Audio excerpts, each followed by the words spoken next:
Hello दोस्तों, स्वागत है एक नई वीडियो में। इस वीडियो में दोस्तों हम देखेंगे कि अमेजन MTR B2C का रिटर्न्स किस तरह से इंपोर्ट करना है टैली में। तो लास्ट वीडियो में हमने देखा था कि सेल्स को किस तरह से इंपोर्ट करना है, तो उसी को आगे बढ़ाते हैं। सबसे पहले हम MTR B2C फाइल को ओपन कर लेते हैं।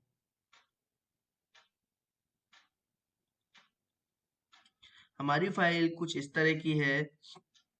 इसके अंदर हमने लास्ट टाइम यहाँ पर शिपमेंट लिया था। इसी तरह से अब हम यहाँ पर रिफंड ले लेंगे और सर्च कर लेंगे। जैसे ही हम इसको सर्च करेंगे तो यहाँ पर जो फिल्टर होके आएगा वो ओनली रिफंड होगा। आप यहाँ पर कंट्रोल ए करके इसको कॉपी कर सकते हैं और कॉपी करके इसको न्यू शीट में पेस्ट कर देते हैं, जिसका नाम हमने रिटर्न रखा हुआ है। नाउ यहाँ पर हमने डेटा को पेस्ट कर लिया है। अब एक्सेल में क्या वर्किंग करनी है वो हम आपको बताते हैं। सबसे पहले मैं आपको बताता हूँ कि हमने सेल्स में दो कॉलम बनाए थे, लोकल टैक्स के लिए और IGST के लिए। सेम इसमें भी वही दो कॉलम्स हम पहले क्रिएट करेंगे, local tax and local IGST करके। आप चाहें तो ये फॉर्मूला आप सेल्स में से कॉपी कर सकते हैं या आप चाहें तो इसको नोट डाउन भी कर सकते हैं। यहाँ पर मैंने दिल्ली लिया है क्योंकि मेरे केस में यहाँ पर ये कंपनी दिल्ली की है।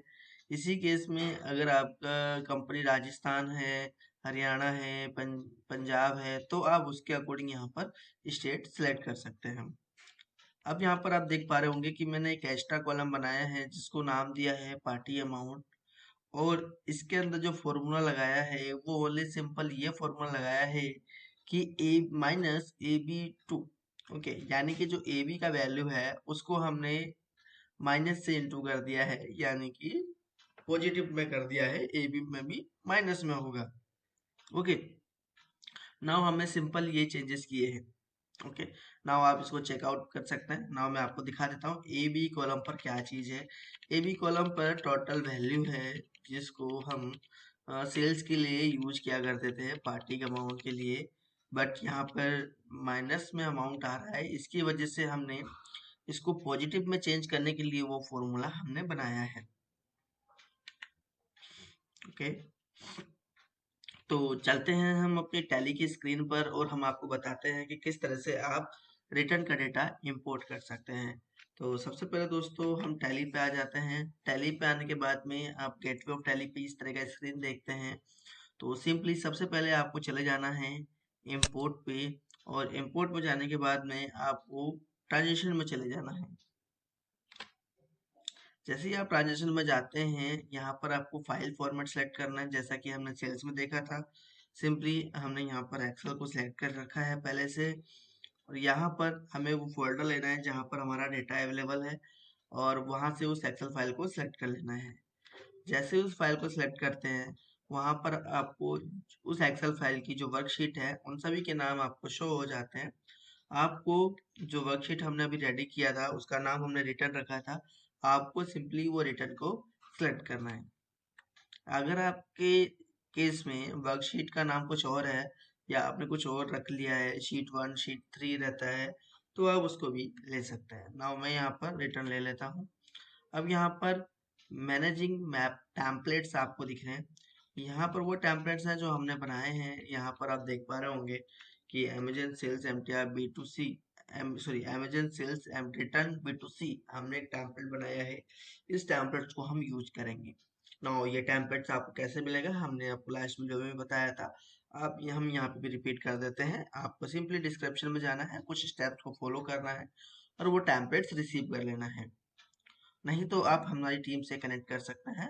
वो हमारी टीम आपको ये टेम्पलेट्स प्रोवाइड करा देगी और इम्प्लीमेंट भी करा देगी। नो, यहाँ हमने सेलेक्ट किया। यहाँ पर आ रहा है प्रीव्यू इंपोर्ट समरी, हम इसको यस कर लेते हैं और डेटा बैकअप लेने की जरूरत नहीं है, हम इसको नो रखते हैं और एंटर कर देते हैं। नाउ यहाँ पर प्रीव्यू हमें शो कर रहा है। प्रीव्यू में बताया जा रहा है कि 113 कंट्रीज हैं जो कि सेल्स रिटर्न की है। नाउ मैं इसको इंपोर्ट पे क्लिक करता हूँ और हमारा डेटा इंपोर्ट होने के लिए रेडी है और इंपोर्ट हो रहा है। नाउ आप स्पीड देख ही सकते हैं, ये स्पीड टैली ने खुद प्रोवाइड कराई है। Okay, now import complete successful. Now मैं इसको एंटर कर लेता हूँ। अभी तक यहाँ पर कोई एरर नहीं आया है। एरर आने का रीजन नहीं है क्योंकि सभी चीज कंप्लीटेड है। आइटम्स हमने पहले क्रिएट कर लिए थे, सेल्स हमारा क्रिएटेड है एंड हम यहाँ पर रिटर्न चढ़ा रहे हैं। नाउ अभी मैं आपको एंट्रीज शो करा देता हूँ। डिस्प्ले में जाकर स्टेटमेंट ऑफ अकाउंट में जाकर यहाँ पर स्टेटिक्स पे चले जाते हैं और यहाँ पर आप जैसे कि हमारा पहले सेल्स था उसी तरह से हमारा यहाँ पर रिटर्न भी आ गया है 113। ओके, नाउ किसी भी एंट्री को आप ओपन करके चेकआउट कर सकते हैं।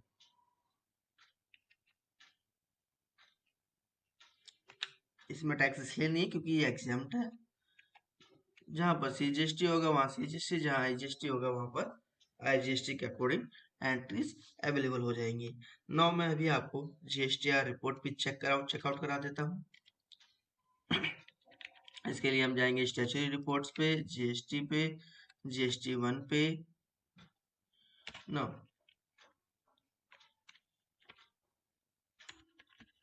अभी आप देखेंगे यहाँ पर B2C में जो रिटर्न्स हैं वो माइनस में होकर ऑटोमेटिकली आ गए हैं। मैं किसी भी एक स्टेट का खोल लेता हूँ, जैसे मैं दिल्ली का खोलता हूँ, तो यहाँ पर आप चेकआउट कर सकते हैं। जो पॉजिटिव में है वो आपका सेल है और जो नेगेटिव में है वो आपका रिटर्न है।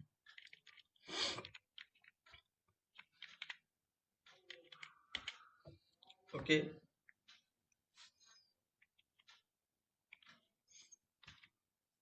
तो आई होप दोस्तों ये वीडियो आपके लिए हेल्पफुल रही होगी।